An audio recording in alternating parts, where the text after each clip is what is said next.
Hi everybody out there in Horn Hangout land. Welcome back. It seems like ages since we had the last Horn Hangout. It really was quite a long time ago, wasn't it?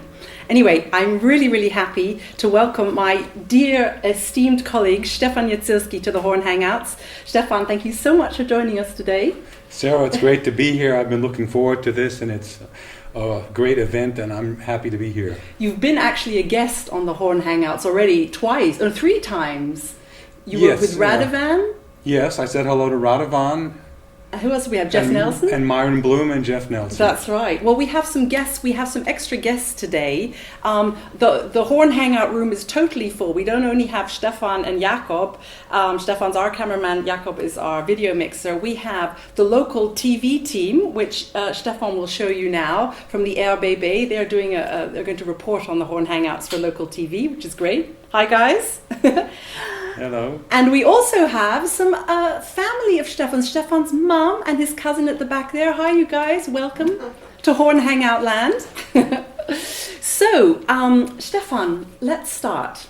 Okay. Today's Father's Day. It is, yes. What did you do today? You have 4 kids? That's quite a lot. Well, 2 little children. The 2 of them are grown up.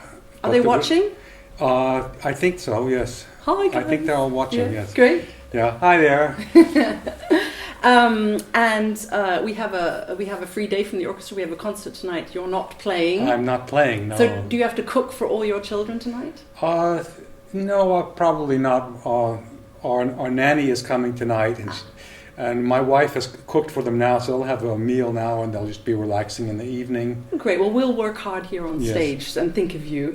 Great. Stefan, we've got so many people watching from all over the world. I've got everyone on the chat here, and please write in your questions for Stefan. I'll get to them as soon as I can. But I wanted to ask the main question, which everyone's wondering: how did a horn student from North Carolina get into the Berlin Phil on a Con 8D, no less? Okay, well, I'll just go back to the beginning. When I was in the 6th grade, I'd been playing a bit of ukulele and guitar, and the teacher said, anyone who wants to go play in the band can meet with Mr. Jones in the cafeteria. So I thought, well, I'm out of here, anything but this classroom, so I'll go meet with Mr. Jones. And so I went to the band room, and so he said, you can play 1 or 4 instruments, trombone, cornet, flute, that's for you girls, and clarinet. And so I picked the cornet, and I played that, and after a while I played trombone, because I thought that was really cool. And then cooler than ukulele? A little bit. Nothing against ukulele. The trombone was great. I loved the glissandos. And then when Mr. Jones told me, after practicing all weekend, that I couldn't do the glissandos on the trombone, I had to tongue every note, I thought, oh, wow, this is not for me. So I switched to a real trumpet, like Miles Davis was playing. And I played trumpet for a while, and in the 8th grade, our band director, Mr. Fleming, said anyone who wanted to play the trumpet and cornet players wanted to play a French horn. And I'd always liked the pictures of the horn, the round sort of thing, and the romantic sound, the forest, and everything that horn is associated with. So I thought, well, I want to play horn. And I was waiting for him to bring the horn. He said, I'll bring one. Oh, I forgot. And then finally he brought a horn. So I was playing the horn, and it was a lot of fun. And so I practiced it until our band split up with redistricting. And then I went to the North Carolina School of the Arts for 11th and 12th grade. And I figured, wow, this horn playing is fun. If I could do this for a living, then I wouldn't have to work. That would be great. Okay, so horn playing you could do for fun and not for a living. That's what I thought, okay. Yeah. And so I decided to study horn in college, and Juilliard was $100 to apply for. And I'd always been a fan of Cleveland, the old recordings with Myron Bloom and George Sell and the Cleveland Orchestra. I just loved the way they sounded, they really went for it. Yeah. And so then I auditioned, I studied with Mr. Bloom for 4 years in Cleveland. And I needed to get a job, so I auditioned, drove all the way to Cincinnati and auditioned for fourth horn. I drove to Milwaukee. You drove all that way, and Gail Williams got the job. That was Rochester. Rochester I got into the finals, but Gail Williams got the job. Wow. She was a bit older and more experienced, so I didn't feel too bad about that. Anyway, so then finally I didn't have a job. I was playing extra with the Cleveland Orchestra, and a friend Barry Shapiro, a viola player who's playing now in Swiss Romand Orchestra, recommended me to Eric de Williger, who I'm sure most of you horn players must know. Yeah. Eric's principal horn now in Bavarian radio, great player, great guy. Yeah. Hi, Eric, if you're there. Yeah, I hope he's watching. Anyway, so he talked me into coming to Kassel to take the audition. I was a little bit skeptical because an audition, it's a lot of money just to play an audition, and what if I don't get it? And I gave him a really good tape that I did of the Mozart Third Horn Concerto when I won the competition, the concerto competition at Cleveland Institute of Music. I gave him the tape, and he thought, oh, it's all in the bag. Please come. And I said, oh, I don't know. He said, well, if you come, if you don't get the job, I'm sure you'll get it. I'll pay your round-trip transportation. So okay, that was the deal. He'd pay your flight if I didn't get the job. Yeah, so I thought I don't have nothing to lose. I'll come, and so I practiced and I played the Strauss Concerto. No problem. They said, "We want to hear something loud," and I said, "Oh, great, loud playing. That's just my thing. I've been playing extra in the Cleveland Orchestra, and we'd like to play loud in Cleveland. That was sort of Fergus is watching. Yeah, hi Fergus. Hi Fergus. And so. Then, when I tried to play the third Beethoven, the loud passage in the slow movement, strangely enough, not much sound came out of my bell. It's very unusual for you, Stefan. Very unusual. I've been practicing all summer in the apartment, and I didn't really practice that much loud. And then I didn't notice that the horn I hadn't cleaned it all summer.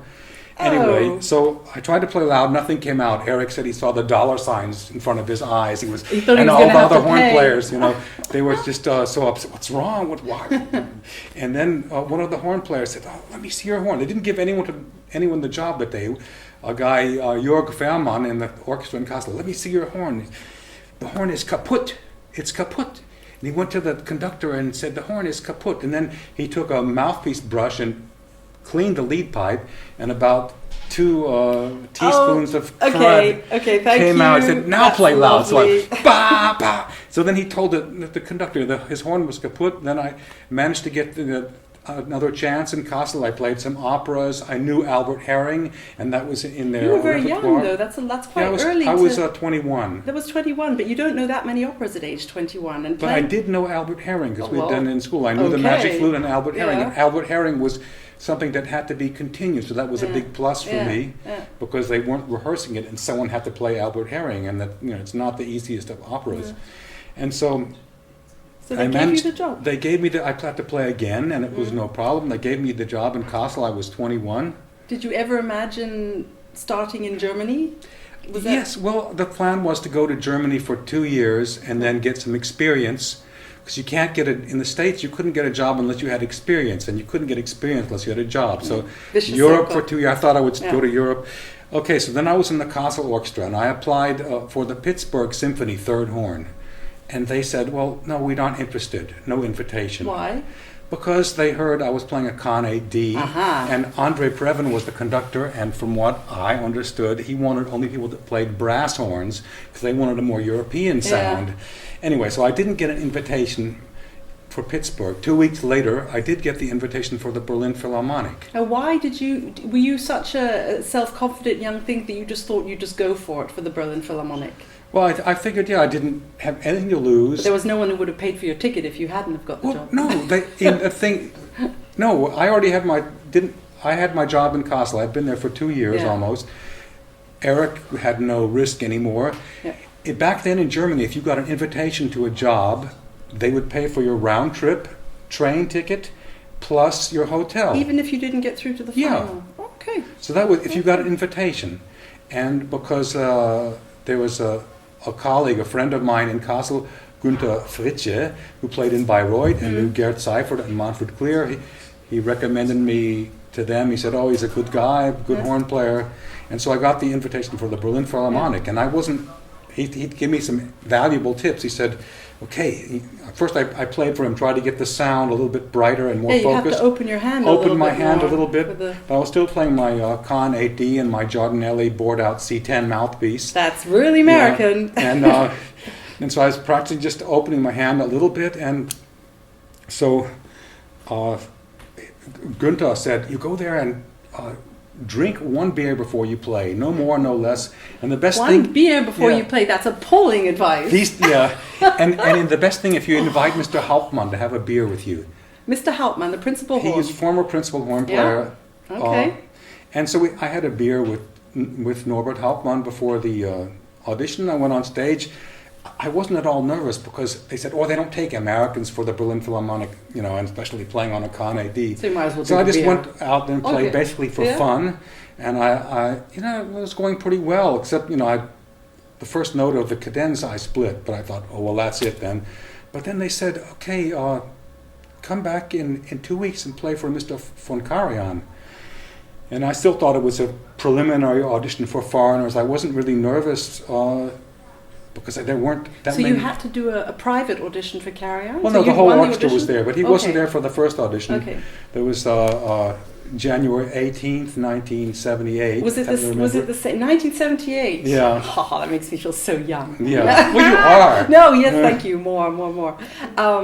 Did you? Of course, I was only 13. Of course. I was just kidding. 12. I was 23 at the time. Okay, I can't do the math. But was it the same as my audition? You had to stand on the big stage here, totally by yourself? I stood on the big stage.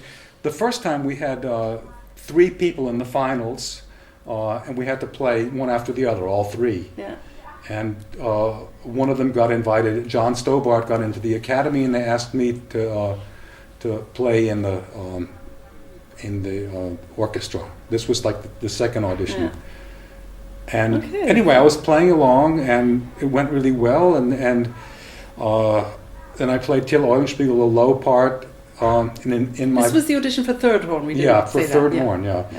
It was. I played it in the wrong key. Yeah. Because it was in You played it in the wrong key. I played it in D instead of in F, so I started a bit lower. But I played it correctly in the wrong key. And someone said, "Hey, wait, that's the wrong key." And they said, "Oh, well, it was wrong in his book. It's okay." And then Siegfried Schäfrich was there putting the orchestral passages on my stand, and he said, "Keep going. If you keep going like this, you'll get the job." And so, just put I the couldn't pressure really on. believe it, But then, everything went okay. I still wasn't, I thought that, okay, then maybe I'll get into the real audition where the German players are also playing. But I didn't realize that during that time, all the German players that would be good enough for the Berlin Philharmonic would rather have a job in a radio orchestra playing first horn. It where paid they have better much money, less, didn't it? Didn't pay better money, but it had a lot more free time. Okay. And third horn and... Third on the Berlin Philharmonic is a dream job. It's a dream job, but it's a tough job. Anyway, so after I played the audition, I went off stage, and Gerd Seifert, the former solo horn in the orchestra, said, "Congratulations." And I said, "Well, for what?" And he says, "You have the job, but you've got to get a German horn and a German mouthpiece." And I was 23 years old. I said, "Okay, I'll get a German horn and a German mouth." Yeah, sure. I was 23. I said, "I'm in the Berlin Philharmonic. I can't believe it." Amazing. I didn't realize this was a probationary year, which could be very tough. Yeah. 2 years of probation. 2 years. Well, back then it was only 1 year. Okay. But I had good luck and a lot of support from the section. And you had to change everything. Well, then I had to find a German horn, so I went to Alexander and came home with a Alexander, brought it back to Kassel, and I was playing, but I had problems with the intonation. The horn was pitched at 440, and I actually needed a shorter tuning slide. It's still, my tuning slide is much shorter than everyone else's. I just grew up with playing on 440, and I just have, for some reason, I play with a shorter tuning slide. Otherwise, I'm just too flat. Well, for all our horn nerds, because that's what most of us are out there, Lee has just written. She says she has a Yamaha poster from the 90s of the Berlin Phil. Now, how did that happen? That you guys all played on Yamahas? Well, in about 1988, we were all invited to the Yamaha factory in Tokyo, and they had been working hard developing the 667 horn, and so we all tried these horns, and they seemed very good. And so we all got a horn for a very good price and did the poster for them. Mm. And I played it for 2 years, and the horn was good. It was easy to play and easier than my Melchior, which I'd been playing on. So after the Alexander, I switched to a Melchior, which was the horn that Gerd Seifert, the model Gerd, played. And it blended well with him. But anyway, we played Yamahas for about 2 years. Okay. And then I switched to Alexander. What were your highlights in the Berlin Philharmonic? Can you say that? One is the most... Some of the highlights definitely was in the news that I had passed my probationary time. That was a big highlight. Yeah, I would say that was one of mine too. The funny thing, the same thing happened to me. I came out of the audition and someone came and said, "Congratulations." I said, "What for?" Because I was sure that the other guy had won the job. Yeah. It's the same thing. You just can hardly believe it. Anyway, some of the highlights were playing the fourth Bruckner with Herbert von Karajan conducting in Linz in the Bruckner city in Austria. Yeah. And then another highlight was playing the ninth Mahler with Leonard Bernstein. Uh-huh. And then playing the second Brahms with Carlos Kleiber was definitely a highlight. There have been so many highlights, and some of the personal highlights for me in recent times was playing the Concertstück with my colleagues Radek Babarak, Stefan Dorr, and Sarah. That was big really highlight. Great. Yeah, I love and that. other highlights were when I played first horn on Ein Heldenleben with Simon Rattle conducting. I remember that. And then I played first horn on Till Eulenspiegel with Thielemann conducting. And you played a lot of first horn. Yeah, I played many concerts on first horn. And no problem for you? Well, I enjoy playing first horn. I also enjoy playing third horn. It's usually a little bit less stressy, but sometimes, depending on the piece, But I like to play all parts. For me, horn playing is fun, which is one important thing. I'm really lucky to have a job where I still enjoy it. I'm glad to go to the Philharmonie and play whatever, whether it's first horn or if I would play fourth horn, I would be happy to do that too. It's just fun playing in this great orchestra. Kendall Gray asks, and we skip around a little bit because all these questions come in and out. Yeah. Kendall Gray, who's a real Horn Hangout fan. Hi, Kendall. Was it hard to adjust moving to a foreign country and starting a professional career at such a young age? That's not something you really think about at a young age, is it? Well, it didn't seem that difficult at the time because in Kassel, where I started, there were many Americans in the orchestra. We had an American brass quintet, and the ballet department was also American and English. Our conductor, James Lockhart, was from England, so it was not so much of a culture shock. Besides, my mother was born in Vienna, and I could speak some German when I came. Oh, that's very and the helpful, more isn't beer it? I drank, the better my German got, strangely enough. Yeah, that's very strange. Is it still like that? Well, now it doesn't really help that much, up to a point. Then, I enjoy speaking German. Lee in Maine said the Concertstück was fabulous. She watched it on the digital concert hall. I think it's out there on the digital concert hall. It was a really special concert, wasn't it? It really was. What was more interesting? Shorty in Tyrol. Shorty Tyrol asked, what was more interesting? I've sussed it with the iPad now. Okay, I'd be pleased to cool. hear. What was more interesting, playing first or third or fourth horn? Well, I think playing first horn was probably more challenging and more interesting than the opportunities I've got. Fortunately, I've had quite a number of opportunities to play first horn, and it's just a different preparation, and you just have to live your day differently playing first horn. Yeah. And it's great. It's great not to have that, to be under the gun all the time. Yeah, that's but true. On occasions, I enjoy doing it when I have the chance. So, where were we in the history? You got into the Berlin Phil, you went from a Con 8D onto a Melchior. Yes. And then you went back to it, you got an Alexander. Then I tried to play an Alexander. The Melchior was an interesting horn. It's like a brass 8D with a big bell, very heavy, very powerful horn. And Gerhard Seifert and I used to make a lot of noise on these instruments. We needed to back then because there were 21st violins and doubled woodwinds, and we just That's true, he doubled everything. Karajan had that big, it was like the Rolls-Royce 12-cylinder sound. So is that where the tradition comes from, Berlin Phil horn section playing really loud? Well, it's also because they're loud. Because of the hall we play in the Philharmonie. In a normal classical concert hall, there's a wall to reflect the sound off. Okay. In the Philharmonie, we're playing into an empty space, and if we don't play a little bit louder, like usually It's one lost. dynamic louder in the loud passages. The horns tend to just get lost a little bit, and you know we can't have that. We don't want to be. We can't We have don't that. want to be nothing worse than reticent horn playing. So that's Stefan's wisdom. Nothing worse than reticent horn playing. I totally agree. Now, Stefan, I have a question for you. What horns were you guys playing on in this? Stefan, can you see this? You closing up on this? Oh yeah, that's the Okay, that now was wait. the. Look at this, you guys. Look at those three beauties. That was on my Melchior. Yeah? That was probably in the 80s sometimes. Oh, there you got it? Yes, that was with my colleagues Okay. Norbert Hauptmann, Manfred Clear. This is on YouTube. It's Dvorak Serenade, and really, if you get this still shot, Stefan, can you get that? That's Norbert Manfred, and one yourself. playing- All I can say to that is, here today, gone tomorrow. That's my saying. I'm sorry. I'm sorry. I just had to use that one. That it's really quite. What were you playing on? What horns were you playing on that? I think, well, Norbert always played an Alexander, and Manfred was playing on a Yamaha Custom. Before that, he played on an Alexander. I really can't tell from the picture what that is. It's either a Yamaha Custom or an Alexander. It could be that that was back in the Alexander. Stefan, I just have to say, you look so much better now. Oh, thank you. Yeah.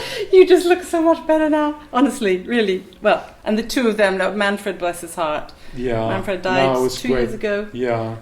Norbert is in Munich. He's a happy bunny Yeah. in Munich. So you think those were the Alexanders. So how did it come that the whole section played on Alexanders? Well, we're just trying out different horns for things we need to do. The Alexander horn seems to be able to get the different colors, the spectrum of dynamics that we need, which it ranges from very, very, very soft to very, very, very loud. So we need the extremes, and especially to make different colors in the softer dynamics. That Alexander seemed to be an ideal choice, and also it just seemed that after a while, you know, everyone was using Alexanders, and I tried to play on an Alexander. I said, wow, I could make my life a lot easier if I played on one of these, because the Melchior I could play louder than anyone else, but no one was really thanking me for playing louder than anyone else. Stefan, can you cool it a little bit? And so, okay, I'm a team player, and I wanted to do my job. And I figured it would be easier to do it if I played also on an Alexander. But everybody, the whole section changed onto Alexanders, didn't they? Except, well, Manfred was a lad. He stuck to his Yamaha until he retired. And Did he really? Yeah. I didn't know that. And Gerd Seifert was playing also on a Yamaha 667, the one with a square first B-flat valve. Yeah.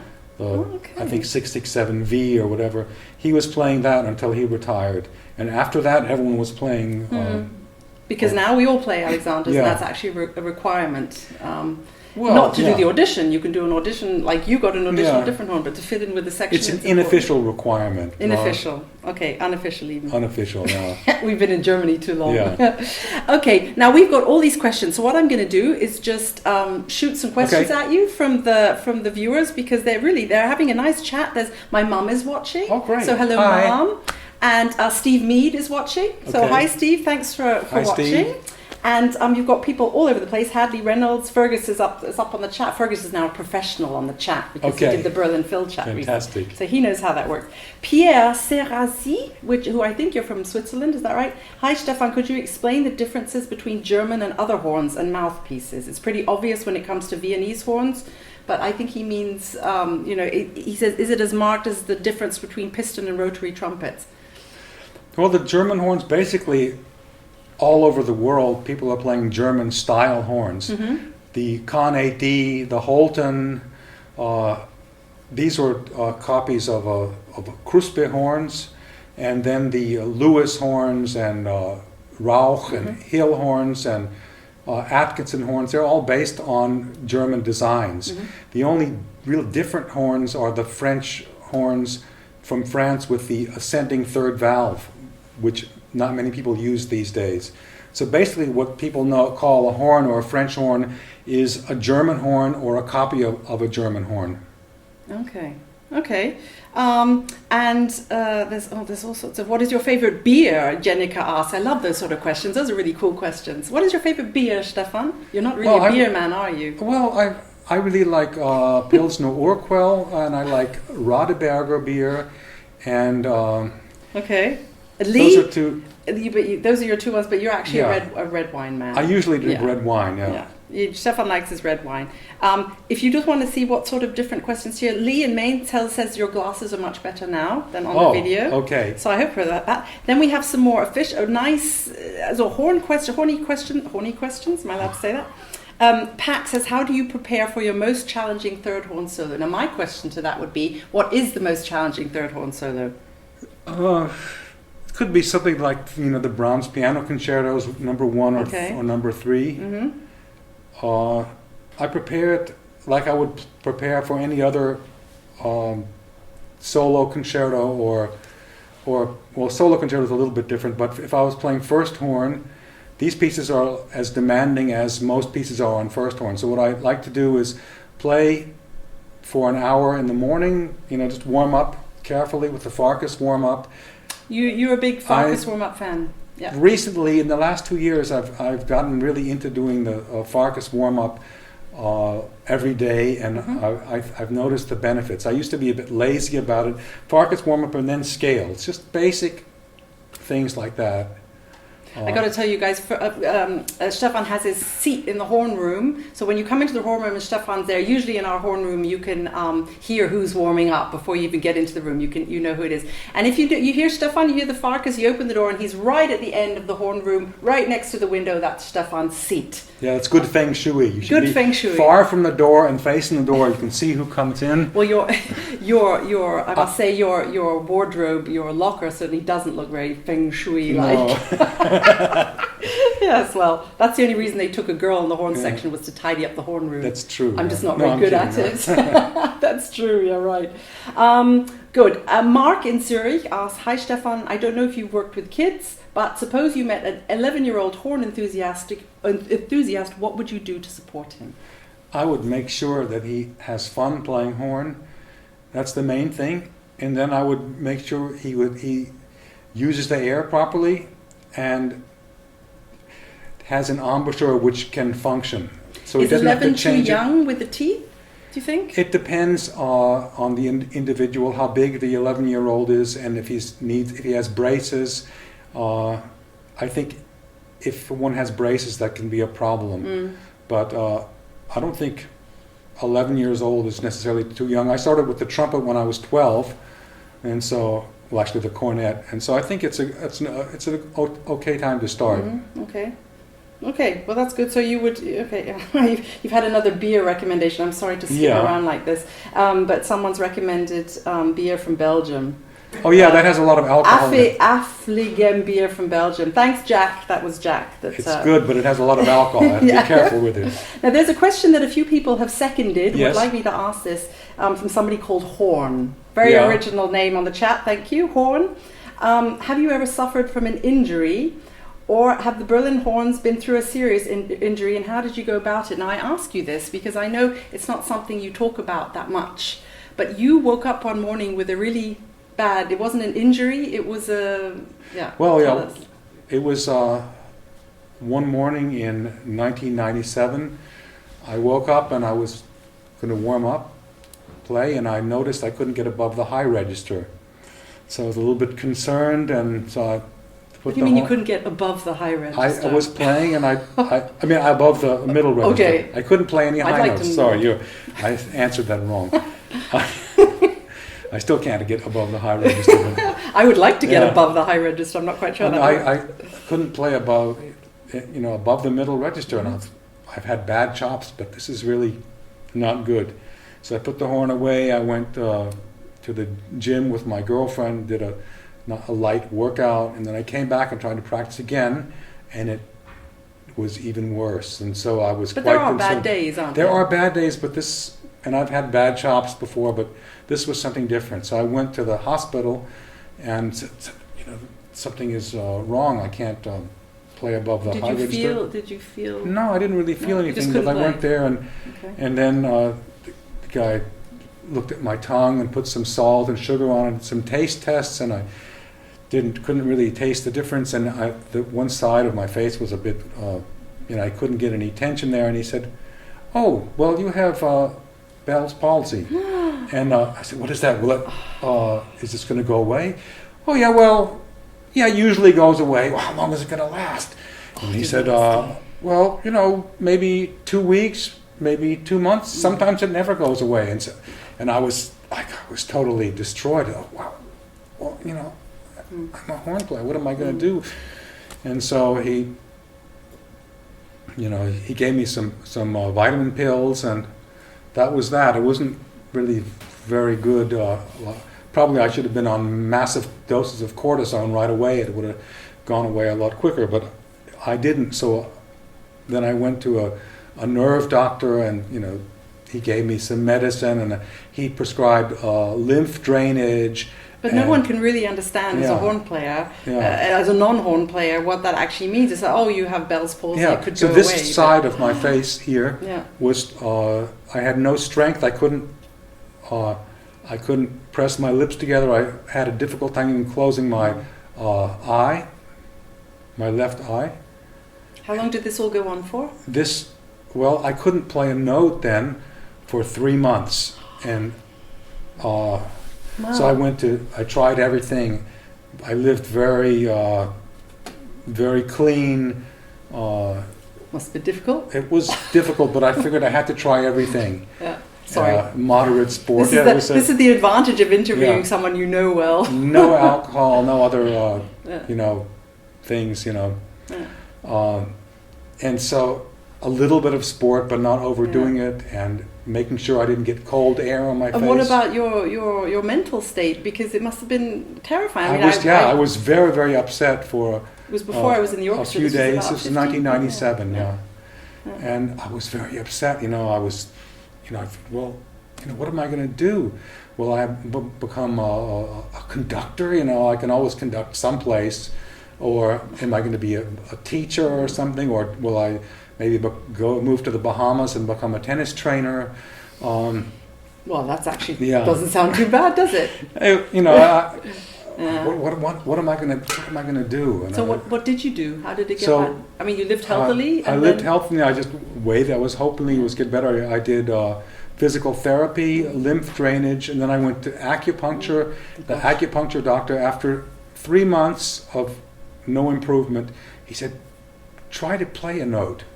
And I not been able to get a single note out of the horn. It was like you take a beginner on the street and you give him a bugle or a horn, tell him to buzz his lips. A lot of people can get a note out of the horn. I couldn't get one note. My lip would get so. Oh no! I couldn't blow up a balloon, and so he told me to try to play. So I played a pedal F, concert B flat, the low note in the fourth horn solo of the ninth Beethoven. Yeah. And I could play that note after F. 3 months. Yeah, that was the first note I could play again. And I could play it, and it sounded really okay. I looked in the mirror. I'm playing horn again. Aww. And then after that, I knew it was going to come back. I built up my register one note at a time. Then I was supposed to have a tour. I couldn't play in the orchestra. I was supposed to have a tour in the summer with an orchestra to Japan, and I didn't want to play that tour, and gradually things were getting better. I remember that you went with Fergus, didn't you? Fergus, yeah. Fortunately, Fergus played first. Well, Fergus offered to play first horn because I couldn't get the high notes. Yeah. The low register was by then was really okay. It must have been good to have just got back into the flow. It was great. I really still appreciate Fergus supporting me. Yeah. There was one note I couldn't get in the beginning of the tour, a G. I couldn't play up to G. Middle G. Above the staff, the G. Well, that's quite high. It's still high, but I could get below that. I could sort of barely get the G. He said, "Well, don't worry, we'll rewrite it." But it was really important psychologically for me to get playing again. And then the next season we started with easy pieces like Berlioz's Fantastic Symphony third horn, My nerves were okay. I could hold out a That's the note. scary thing I find when I'm not feeling good and something thick lip or something. That's when I get most nervous. But you must have been incredibly strong. I was just so happy to play. And then one time I had a dream that I was playing first horn in the Chicago Symphony, and I think that dream was an indication that I was going to get better. I never had played first horn in the Chicago Symphony. I played a concert in Symphony Hall with a member of the Chicago Symphony in chamber music, but that was maybe the closest. But anyway, it was a dream that I was back playing, and so then I was so grateful that I could play again. And now I can play, really, and now I can play better than before, because it means so much more to me to be able to play again after not being able to play at all. Do you then, you recognize danger signs much quicker? Because Hadley has just asked, hi Hadley, he asked, how do you guide yourself through the rough days where chops are not right? Do you still have days like that, or are you just grateful to be back on? No, I'm grateful to be back, and it's a matter of preparation. This is a while ago now, but I think it's really brave of you to talk about it. It took about a year till I got, the strength came back. It was enough, I felt I wasn't really playing as loud as I did before. I've been so long in Germany. Beforehand. We've been Germanized. Yeah. English, my mother says you speak English like a German. I do not. I speak like an American. You speak like North Carolina. North Carolina, I do. Yeah. But, well, thanks. Monica Ludkins from Melbourne. Hi, Monica. You should be in bed, but thank you for watching. She said really inspiring, Stefan. So I'm sure a lot of people out there felt like that. Thank you for telling us about that. The other thing about avoiding injury, I'm sure you can all tell by the way Stefan looks, but he's actually he's the only one in the horn section who's never had back problems because you keep yourself incredibly fit. Well, I think it's part of the game is staying fit. It's for the once the breathing goes, then you're old. If you can't really put the air in the horn, then you put too much stress on the chops, and things start to go. Then if things aren't working well, then that puts stress on the nerves. So it's like a chain reaction. I think it's really important for all horn players to stay in shape, as best shape as possible. So it's get out there jogging, because it's. What are the best things to do? The best things for you is all the really your back is never gone. We've all been total invalids. Well, I think is weight training is important, or resistance machine training, plus some sort of cardio training. Yeah, lifting up heavy beers. No, it's important to keep the shoulders strong, and then it's very important to do something which cardio, keep the heart and lungs working. But don't properly. We do none of that during the day? It's all right. I'm not going to knock your horn off. No. Stefan's looking very nervously if I'm going to knock his horn off, because last week or 2 weeks ago, and we all went off for the interval, and Stefan left his horn on the stage, and he came, and Stefan Dorr knocked it over, didn't he? Yeah, and I had to play first horn on the recording of the Prokofiev piano concerto on my substitute horn, which is a very good horn. I just wasn't used to it. It just adds a little bit of stress. Don't worry, I'm not going to touch it. I don't have anything difficult to play for a while, so it's okay. Now would be a good time to knock it down, and I'll send it to Klaus. I'll see what I can do. Sorry, we were talking about weight training. Yeah, weight training and cardio, and my hobby is playing tennis. Yes, which is where you've got to go. I have to go after this. Oh, we got a few more minutes. Okay. Yeah, we have a few more minutes. I have to go play a bit of tennis for the team. Stefan's being very modest. He says a bit of tennis for the team. You actually win the Berlin Championships for. Well, we haven't had them for a while. We used to have the Berlin Orchestra tournament, and I won that a few times. But I play on a team in a league in Berlin, and we play against other clubs, and that's it's a lot of fun. I didn't know I had to play today, but they said, "Oh, there's a game today, so can you please come?" I said, "Well, I have an appointment at 3:00, so I'll come after that." Okay.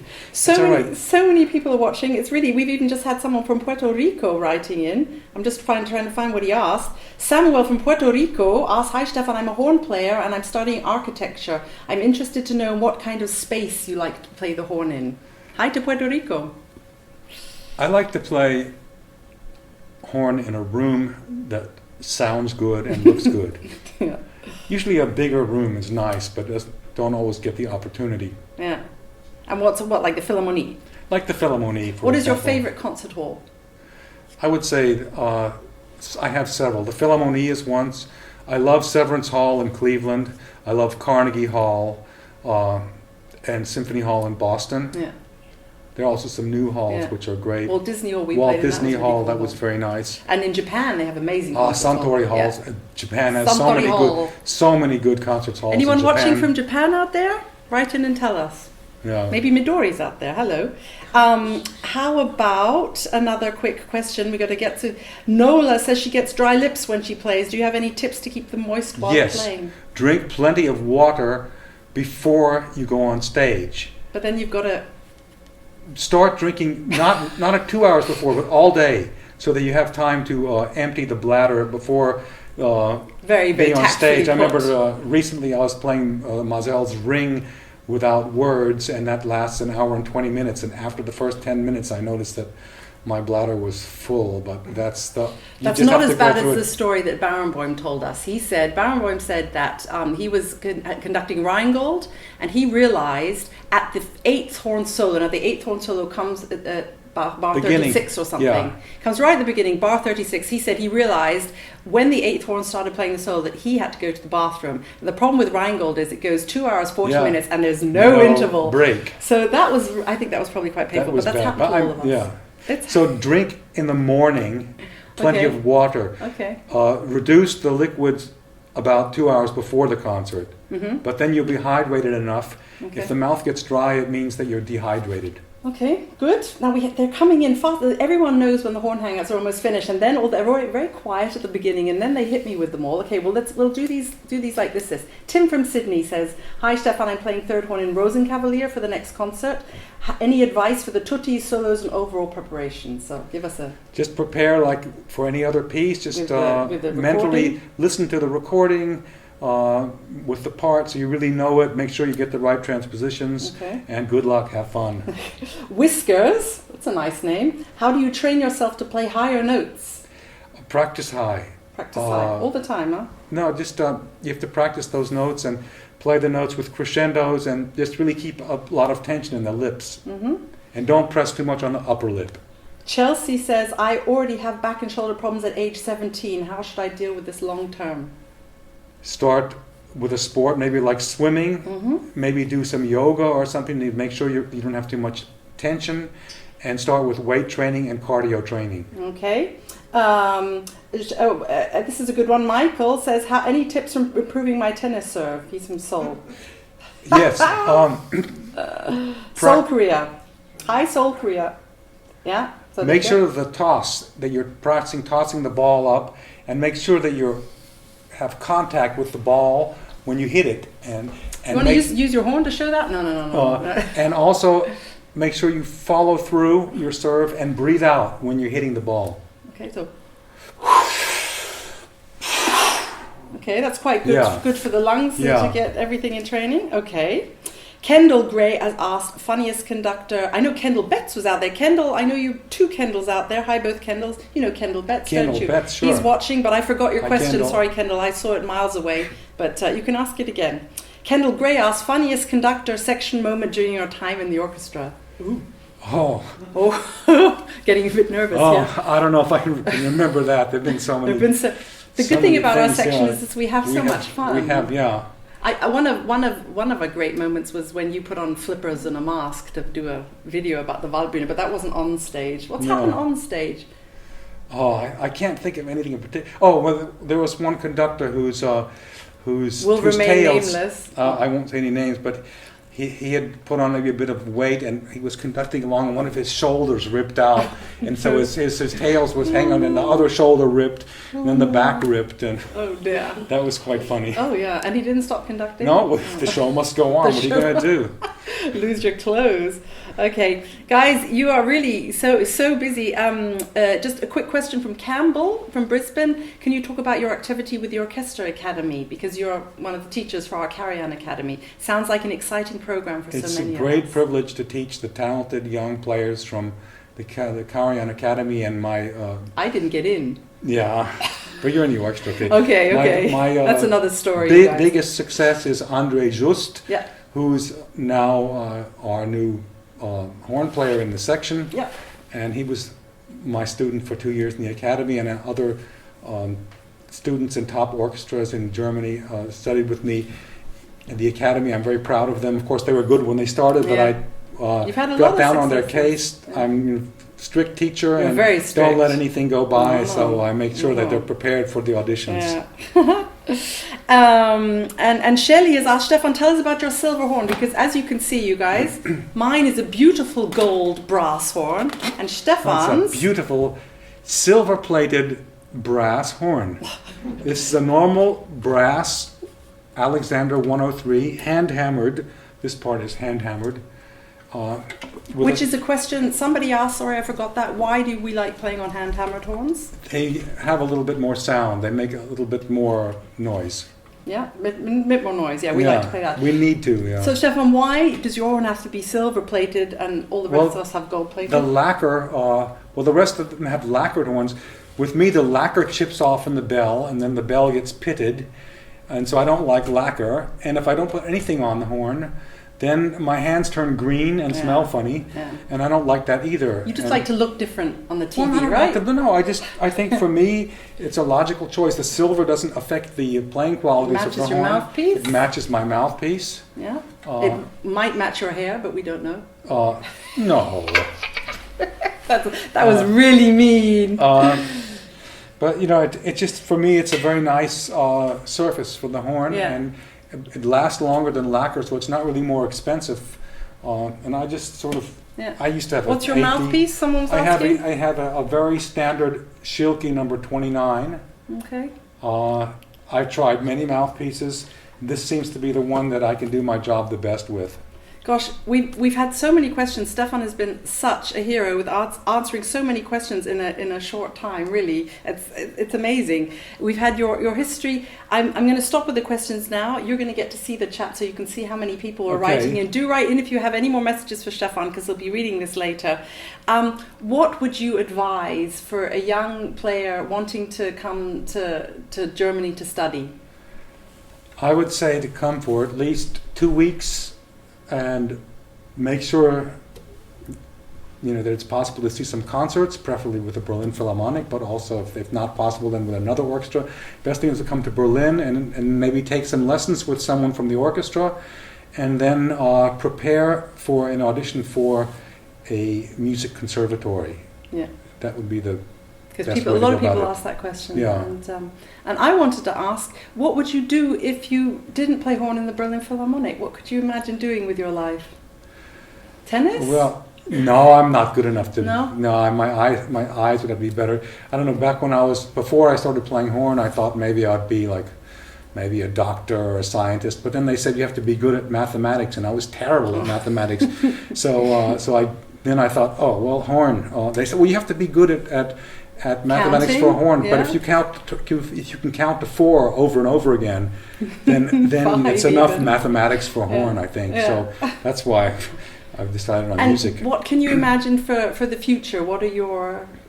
It sounds so corny, but what are your goals for the future? I mean, you have a very young family, so you've got to stay fit. I want to have time for my family, and I want to teach and keep teaching horn, play as long as I can, and then get more into teaching and doing master classes, and I want to stay in contact with the horn world when I'm not playing in the orchestra anymore. We're going to have you back on a horn Okay. hangout very soon to keep you in contact with the horn world. Great. Guys, I hope you've enjoyed listening to Stefan as much as I have. Thank you so much for coming Well, thank on. you, Sarah, for having me on your wonderful show. No, we just love it. It's a great community out there. And I'm glad to have this opportunity to talk to the horn world out there. And thank you all for listening. Please come back very soon. Yeah, thanks for the film crew here, and thanks, for guys. everybody who's supporting this project. Yeah. And I think it's It'd a be great great. thing, and I appreciate it. Thank you, Sarah. Thank you, Stefan. See you soon. Okay. See you soon. Bye-bye. Bye-bye. Bye, guys. See you. Bye-bye. See you next time. Tomorrow, we'll see you tomorrow on the Horn Hangouts. Tomorrow we have a very exciting Horn Hangout again. We have Denise Tryon and Dave Griffin, 2 of the most amazing low horn players in the world. And they will be live online differently, not in the same room, but they will be on webcam tomorrow. So start thinking up all your low horn questions for us, and and send them in tomorrow, same time. See you then. Bye.